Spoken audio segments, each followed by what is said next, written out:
Então, mais uma vez, boa noite a todos, sejam bem-vindos, com muita paz e que possamos aproveitar a oportunidade de aprendizado. Também aos que nos ouvem à distância, que a luz do amor, do entendimento, se faça presente em cada lar.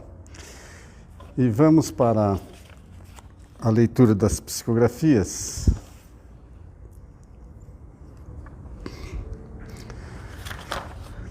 Então, a de hoje intitula-se Mentoria. Mentores amigos projetam suas luzes neste abrigo de luz. Muito se faz por uma instituição espírita, pelo bem da integridade dos postulados doutrinários e pela primazia do Evangelho de Jesus. Todos os tarefeiros recebem proteção. Ninguém fica à retaguarda de tratamentos apropriados. Todos os assistidos e frequentadores, público em geral, recebe a cobertura da prece dos maiores, que rogam auxílio divino. Jesus, meus amigos, patrocina toda ação no bem. Não julguem que há negligência na casa do Senhor. Assim, rogamos a todos que fortifiquem a fé e a boa vontade, a fim de deliberarmos algumas ações específicas. Tudo virá em tempo propício. As sementes germinam somente quando o solo oferece as condições tão esperadas para o desenvolvimento. Que o Evangelho floresça em cada coração e que o botão do amor desabroche a espargir o suave perfume da esperança e a beleza da fé. Nunca estamos sós.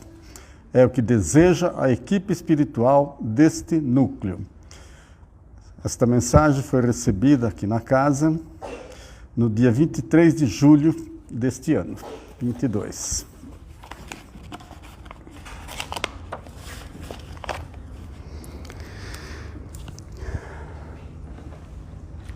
Vamos então, unidos aqui e à distância, mentalizar Jesus, nosso Mestre, todo amor e bondade, a luz que nos ampara, que nos fortalece, que cura nossas dores físicas e morais.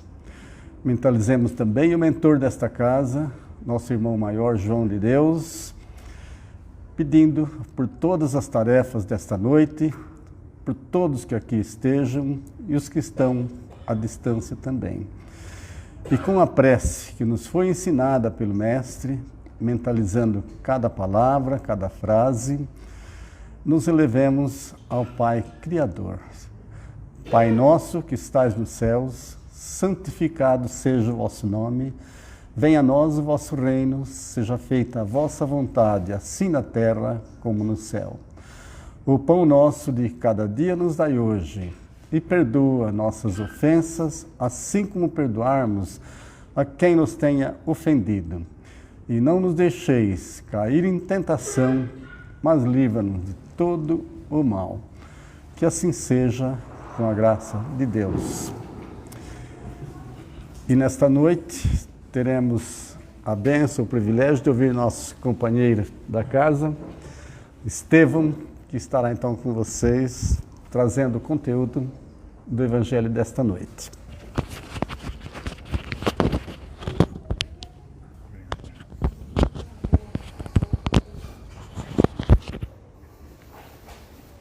Boa noite a todos. Antes da gente iniciar o assunto que nós vamos tratar nessa noite, que é da família espiritual, eu gostaria de fazer uma leitura. Eu sei que nós acabamos de ler uma psicografia, mas eu gostaria de ler uma psicografia que acho que foi... Eu li logo quando eu tive o primeiro contato com o Espiritismo, eu li essa mensagem. É uma mensagem que, para mim, ela é tão profunda e cada vez que eu releio ela praticamente diariamente, eu consigo extrair um pouco mais dela. Eu gostaria de compartilhar com vocês. Ela é uma mensagem que foi escrita pelo médium Francisco do Espírito Santo Neto, ditada por um espírito chamado Hamed, mas que muita gente na internet você acha atribuindo essa mensagem ao Chico Xavier. Não é dele, mas bem que poderia ser, porque é uma mensagem também muito boa. Vou fazer a leitura. Nasceste no lar que precisavas. vestiste o corpo físico que merecias. Moras no melhor lugar que Deus poderia te proporcionar de acordo com o teu adiantamento. Possuis os recursos financeiros coerentes com as tuas necessidades, nem mais nem menos, mas o justo para as tuas lutas terrenas. Teu ambiente de trabalho é o que elegeste espontaneamente para a tua realização. Teus parentes e amigos são as almas que atraíste com as tuas próprias afinidades. Portanto, teu destino está constantemente sob teu controle. Tu escolhes, recolhes, eleges, atrais, buscas, expulsas e modificas tudo aquilo que te rodeia a existência. Teus pensamentos e vontades são a chave de teus atos e atitudes. São a fonte de atração e repulsão na tua jornada vivencial. Não reclames nem te faças de vítima. Antes de tudo, analisa e observa. A mudança está em tuas mãos. Reprograma tua meta, busca o bem e viverás melhor. Dessa mensagem, assim, nós podemos eleger uma frase e seria assunto para muita coisa. Ela é uma mensagem que ela condensa muitos conceitos do Espiritismo em poucas linhas. Mas uma das frases que está contida aqui nessa mensagem e que sempre, desde o começo, eu sempre me perguntei, porque me parece difícil de aceitar quando a gente ainda não tem tanto conhecimento do Espiritismo, é aquele que fala que os teus parentes são as almas que atraíste com a sua própria afinidade. Porque a gente, via de regra, a gente pergunta, não, eu nasci nessa família, mas eu não pedi para nascer nessa família, eu simplesmente estou nessa família, porque a gente está encarnado aqui e a gente tem o véu do esquecimento. Então, para o bem ou para o mal, aquelas pessoas que nos rodeiam a nossa existência, a gente acredita que a gente foi colocado aqui. E o que está dizendo aqui na mensagem é que fomos nós que atraímos os nossos parentes e os nossos amigos para perto de nós. Então, sobre esse tema, pela questão do assunto que a gente vai tratar da família espiritual, eu achei importante fazer essa leitura. E aí vem a pergunta, os nossos parentes, eles são realmente almas que nós atraímos pela nossa própria afinidade? Então, antes da gente entrar no conceito de família sob a ótica do Espiritismo, vamos falar sobre o que é a família aqui no mundo material, né? Então, a origem etimológica da palavra família, ela vem do latim famulus, e que ela quer dizer, fala escravo doméstico, mas na acepção moderna seria como se fosse um servo doméstico. Então, o famulus, ou a família greco-romana lá de 2.500 anos atrás, ela era formada por um patriarca, então era sempre o homem, o mais velho, o filho mais velho, né, de um determinado clã, ele era o patriarca, e abaixo dele estavam a esposa, os filhos, os servos livres e os próprios escravos. Isso era o que é a origem da palavra família, vem disso, é esse conjunto de servos que pertenciam ao patriarca, ao pater familias. E ele tinha um poder de vida e de morte sobre todos aqueles que estavam abaixo dele. No caso da esposa, só que ele era, no caso de morte, ele era um direito um pouco restrito, mas com relação aos filhos, ele podia dispor da vida dos filhos dele, como ele bem entendesse. Isso há 2.500 anos atrás. Então, cada família em si, ela se constituía como se fosse uma própria sociedade. Então existiam muitas pessoas vinculadas a esse patrifamílias. Esse patrifamílias, ele era como se fosse um próprio rei. O culto da família era sempre elegido ao patriarca que estava vindo e todos aos patriarcas que vinham da descendência, vinham da ascendência, na verdade, deles. Bom, de 2.500 anos para cá, o conceito de família, ele mudou consideravelmente, né? Então, atualmente, se cada um de nós aqui, se a gente perguntar o que é uma família, é bem provável que cada um de nós tenha um entendimento diferente do que vem a ser efetivamente uma família, porque a gente vai fazer sempre essa análise de acordo com as nossas próprias vivências, com as nossas próprias experiências, com o nosso próprio adiantamento espiritual. Mas, só para trazer um exemplo, no Estatuto da Família, que foi aprovado uma comissão especial na Câmara dos Deputados em 2015, ele trata a família como o núcleo social formado a partir da união entre um homem e uma mulher, por meio de um casamento ou união estável, ou ainda por comunidade formada por qualquer dos pais e seus descendentes. Bom, a gente já vê que esse conceito, ele já, de 2015, ele já não atende o nosso conceito atual de família. Nós não podemos restringir uma família a um núcleo social formado por um homem e uma mulher. Então, mais modernamente, o dicionário Ruais trata como um núcleo social de pessoas unidas por laços afetivos que geralmente compartilham o mesmo espaço, geralmente, e mantêm entre si uma relação solidária. Então já está mais próximo aqui do que a gente tem como um conceito mais atual. E o que vem, para a gente entender o conceito de família no Espiritismo e entender aquela fala que na psicografia que diz que os nossos parentes nós escolhemos, então primeiramente a gente vai a partir do Livro dos Espíritos, sempre bom recordar, então o Livro dos Espíritos ele é desenvolvido de uma ordem lógica, então ele parte dos assuntos mais abrangentes, então ele parte do princípio. A primeira pergunta do Livro dos Espíritos é: o que é Deus? E a resposta foi: Deus é a inteligência suprema, causa primária de todas as coisas. Então, Deus é a causa primária de todas as coisas, e aí disso a gente pode concluir o quê? Que nós fomos criados por Deus. Nós também estamos incluídos em todas as coisas foram criadas por Deus, inclusive nós. E aí, assim, para quem não tem tanta familiaridade com o Espiritismo, às vezes, vou estudar e tentar entender o que é Deus. E aí é bom a gente fazer um parênteses, porque pergunta 10 fala: pode o homem compreender a natureza íntima de Deus? E a resposta foi: não, falta-lhe para isso o sentido. Então, conforme nós vamos evoluindo moralmente, a gente consegue entender um pouco mais Deus, mas a gente vai sentir Deus com a nossa... com o nosso pensamento, a gente consegue entrever Deus, mas a gente não consegue saber exatamente quem é Deus e provavelmente nós não saberemos quem é Deus. Esse é um mistério da vida e os Espíritos colocam isso de uma forma muito categórica para a gente no Livro dos Espíritos, né? Em sequência, a parte segunda do Livro dos Espíritos começa a tratar já do mundo dos espíritos. E a pergunta 81 do Livro dos Espíritos pergunta: os espíritos se formam espontaneamente ou procedem um dos outros? Ou seja, nós surgimos ou a gente surge a partir da relação entre dois espíritos, surge um outro espírito? E a resposta foi que praticamente nenhuma coisa nem outra, que Deus os cria. Como todas as outras criaturas, pela sua vontade. Então nós somos criados pela vontade de Deus. Então, existe um Deus e esse Deus nos criou. E qual que é o objetivo da nossa encarnação? Por que nós estamos aqui encarnados? Por que nós nascemos nesse plano terrestre? Deus lhes impõe, então atenção ao verbo impõe, é uma imposição, a encarnação com o fim de fazê-los chegar à perfeição. Então, continuando, para uns é uma expiação, para outros é uma missão. Mas para que nós alcancemos essa perfeição, nós temos que sofrer as vicissitudes, nós temos que sofrer os efeitos da vida corporal. E é nisso que está a nossa expiação. Então, o objetivo da gente nascer é melhorar. É o que mais à frente no Livro dos Espíritos vai tratar como a lei moral do progresso, lei de progresso.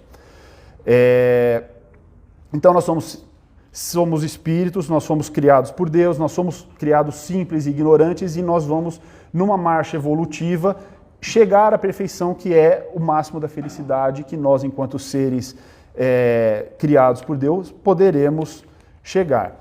Então, para encarnar aqui nesse plano, o que nós temos é que nós precisamos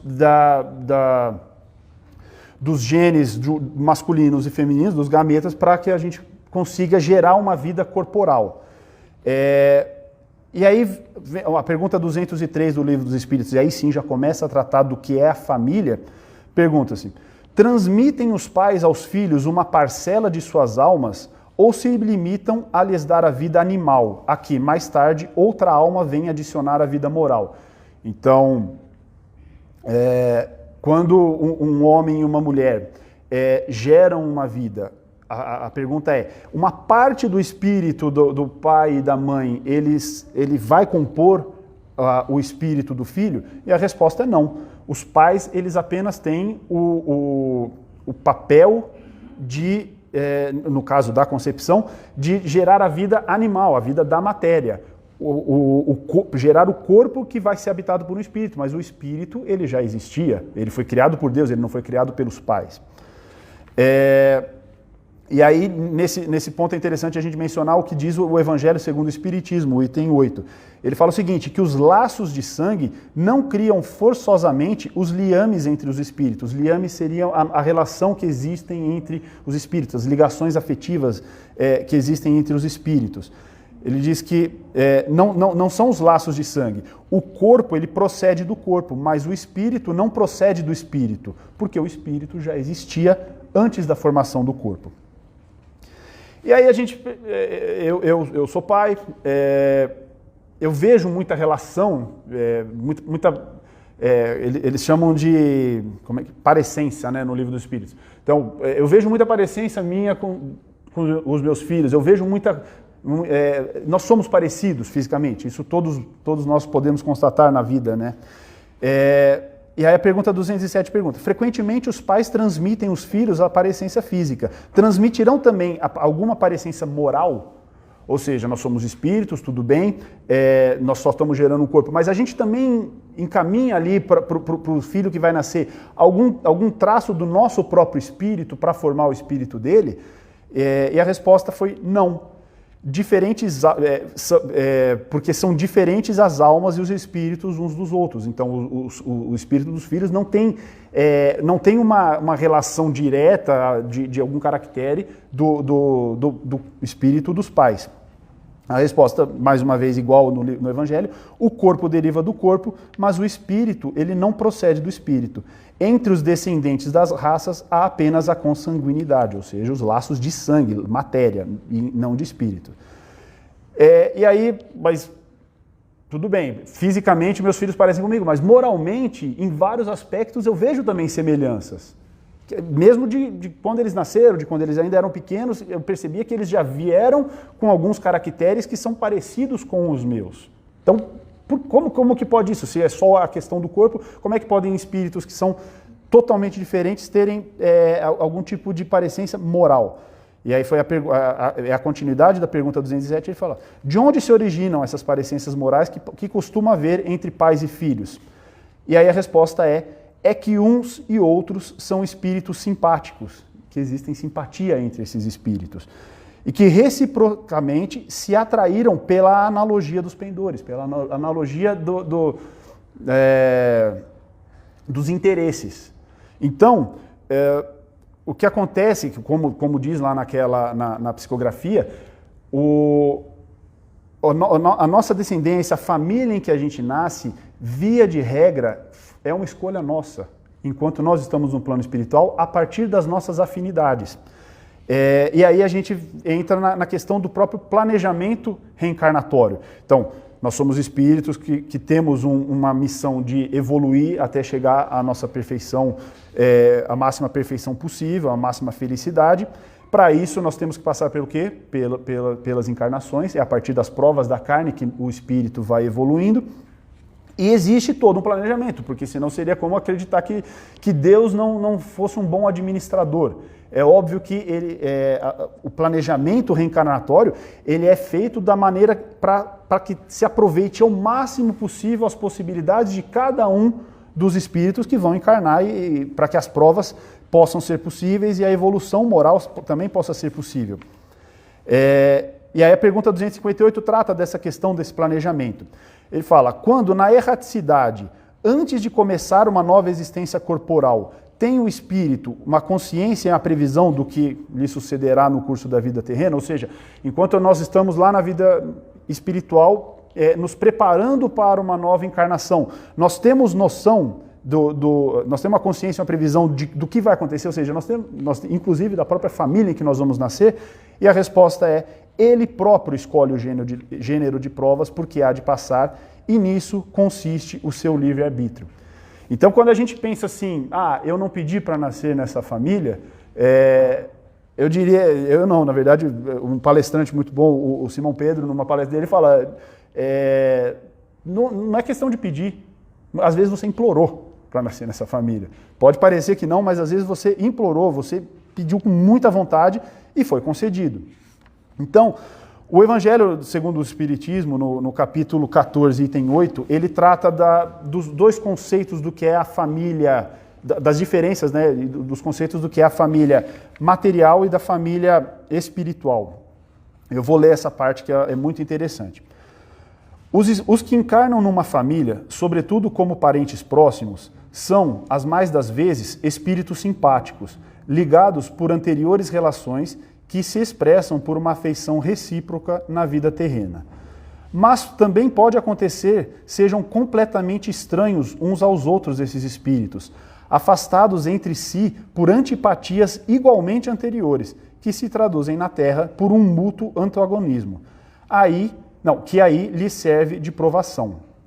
Então, não necessariamente essa afinidade, essa ligação ou essa atração que existiu entre os espíritos para que eles nasçam numa mesma família, não necessariamente ela é uma afinidade, ela é uma relação, digamos assim, numa mesma linha. Às vezes existe um certo antagonismo. Então por que a gente vai nascer numa família em que nós não nos sintamos, não nos sintamos bem? Isso é uma questão do planejamento reencarnatório. Talvez a gente não consiga saber enquanto a gente não desencarnar. Talvez quando a gente desencarnar a gente vai olhar e entender o porquê que a nossa vida aconteceu daquela forma. Talvez nós vamos nos relembrar. É porque nós estamos aqui submetidos ao véu do esquecimento pela nossa condição de espíritos encarnados. Mas nessa situação, então, às vezes são espíritos simpáticos, então vamos imaginar, eu estou lá no plano espiritual e eu tenho uma necessidade de trabalhar um determinado aspecto do meu caráter moral. E um outro espírito que já compartilhou de outra experiência terrestre comigo, outra experiência terrena comigo, se dispõe a vir numa situação trocada. Então, às vezes, um era pai e um era filho, e há uma inversão numa outra encarnação, para que essa prova seja proveitosa para os dois. Mas, às vezes, pode acontecer de um espírito que não pertence à mesma família, à mesma afinidade espiritual, ser colocado no seio de uma mesma família. E isso é sempre acordado entre as partes, ou há um interesse de todas as partes. O que vai acontecer naturalmente? Então, você vai tendo experiências terrenas com espíritos simpáticos e vai entrando alguns espíritos que não faziam parte da mesma família. Conforme nós vamos passando pelas existências, nós vamos criando laços de afeto com eles também. E, naturalmente, o que acontece? Uma família que era de um grupo de espíritos menores começa a se expandir.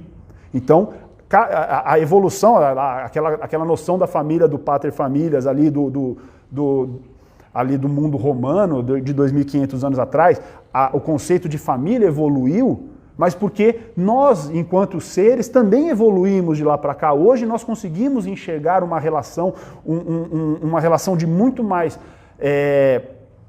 respeito entre os membros de uma mesma família. Aquela autoridade paterna, ela já não significa mais tanto. Não quer dizer que não deva existir um respeito, mas não quer mais dizer também que o pai ele tem o direito e o poder sobre a vida ou a morte do próprio filho. Isso daí já é um passado muito distante. Mas era como nós espíritos encarávamos a família naquela época. Hoje a gente já tem um conceito bem diferente. E continuando a leitura do Evangelho, não são os da consanguinidade os verdadeiros laços de família, e sim os da simpatia e comunhão de ideias, os quais prendem os espíritos antes, durante e depois de suas encarnações. Então, há, pois, duas espécies de famílias, as famílias pelos laços espirituais e as famílias pelos laços corporais. Duráveis, as primeiras se fortalecem pela purificação e perpetuam no mundo dos espíritos, através das várias migrações da alma. As segundas, frágeis como a matéria, se extinguem com o tempo e muitas vezes se dissolvem moralmente já na própria existência atual. Então, esse basicamente é o conceito do conceito de família do Espiritismo. É um grupo de espíritos simpáticos, espíritos afins, e que se comprometem a passar pelas provas da carne, pelas provas da existência corpórea, de comum acordo, em cada momento vai havendo um espírito está numa condição dentro da família, em outra encarnação ele pode estar em outra, e também vai havendo, de certa forma, uma mescla entre dois grupos e que vão formando cada vez mais uma grande família. Esse é o objetivo, esse é o nosso fim. Em um momento, no futuro, nós todos vamos de fato nos enxergar como irmãos, como membros da mesma família. Ah, mas ele é meu filho. Não é que ele é o meu filho, ele está meu filho aqui encarnado, mas enquanto espírito ele é um irmão. E a gente vai evoluindo até chegar nesse ponto.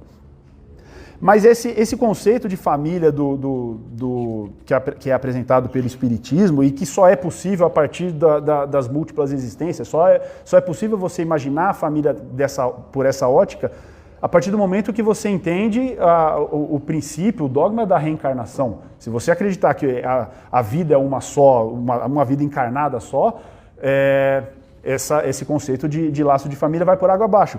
E esse conceito ele acaba ferindo o orgulho de muita gente, porque tem muitas pessoas que sentem um orgulho de pertencer a uma família. Eu mesmo sinto um orgulho. Quando eu olho para os meus antepassados, eu vejo pessoas boas, pessoas íntegras, e me faz bem, eu sinto orgulho de fazer parte, de ter nascido numa família assim, porque, entendendo como funciona o espiritismo, quer dizer o quê? Que eu faço parte da mesma família espiritual que esses espíritos em que eu nasci, na mesma família que eu nasci. Isso se eu não for o patinho feio que estou só, digamos assim, estou nesse momento tentando adentrar nessa família, né? Mas aí a pergunta 205, eu acho que ela é interessante da gente refletir também, exatamente para a gente saber aonde que a gente pode colocar esse orgulho de pertencer a uma determinada família. A pergunta é: a algumas pessoas a doutrina da reencarnação se afigura a destruidora dos laços de família, como fazê-los anteriores à existência atual. Então, se eu acredito que o meu pai, ele está o meu pai aqui nessa encarnação, mas ele não é o meu pai, a pergunta é: esse laço de família ele vai se enfraquecer por causa disso? Por eu entender que ele não é um espírito, de certa forma, que está num patamar superior ao meu? E a resposta foi: não, ela os distende, ela não os destrói. Na verdade, o conceito ele vai ampliar o conceito de família, não só a família dos laços de sangue. E a continuidade da pergunta é: ela, no entanto, diminui a importância que alguns dão à genealogia, visto que qualquer pode ter tido por pai, um espírito que haja pertencido a outra raça ou que haja vivido em uma condição muito diversa. E a resposta dos espíritos foi até uma resposta muito dura. É difícil a gente ver uma resposta tão incisiva, mas mostra que eles quiseram ser muito contundentes nesse aspecto. Ele fala o seguinte, a resposta: é exato, mas essa importância se assenta no orgulho. Os títulos, a categoria social, a riqueza, eis o que esses tais veneram nos seus antepassados.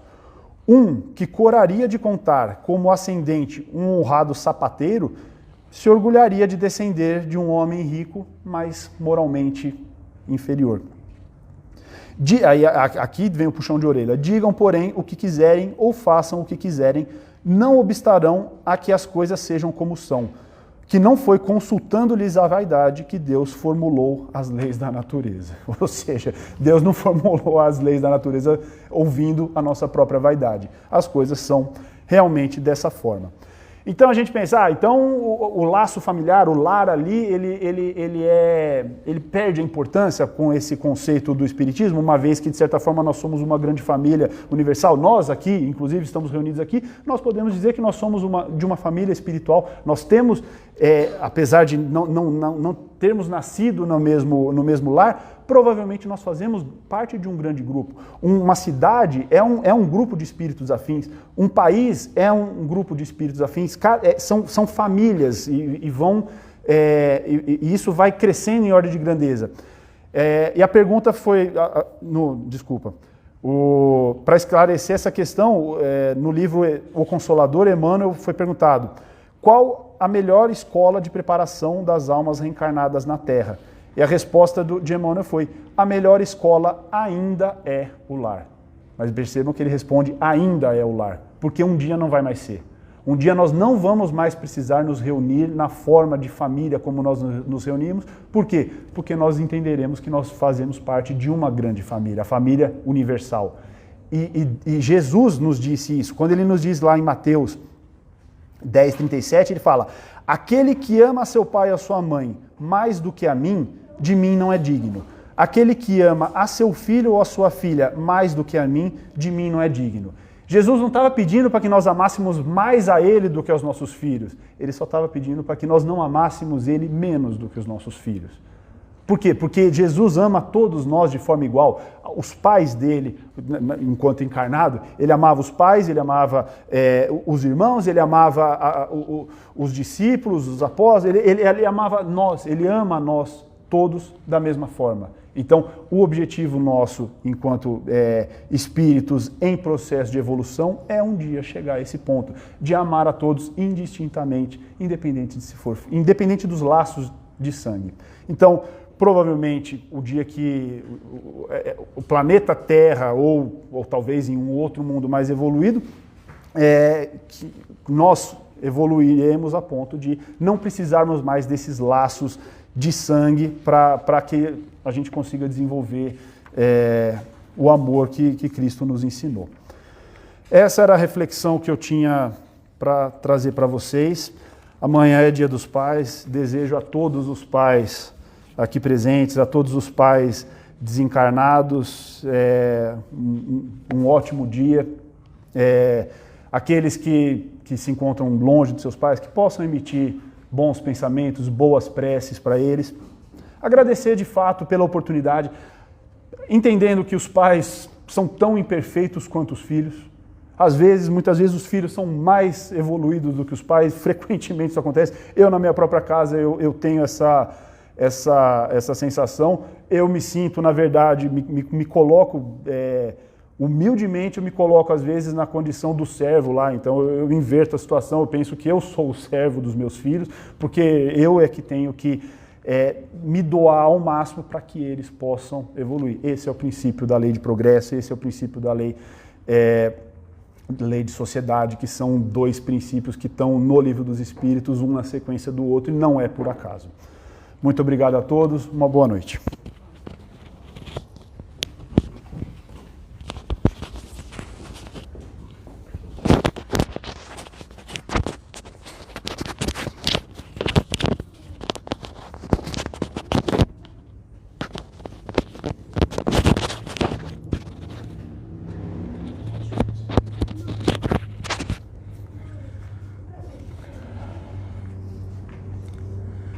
Aproveitando as vibrações do conteúdo do Evangelho de Jesus, as preces aqui proferidas por cada um, vamos nesta noite nos elevarmos a Jesus, aos mentores desta casa, aos nossos anjos guardiães, nossos mentores individuais.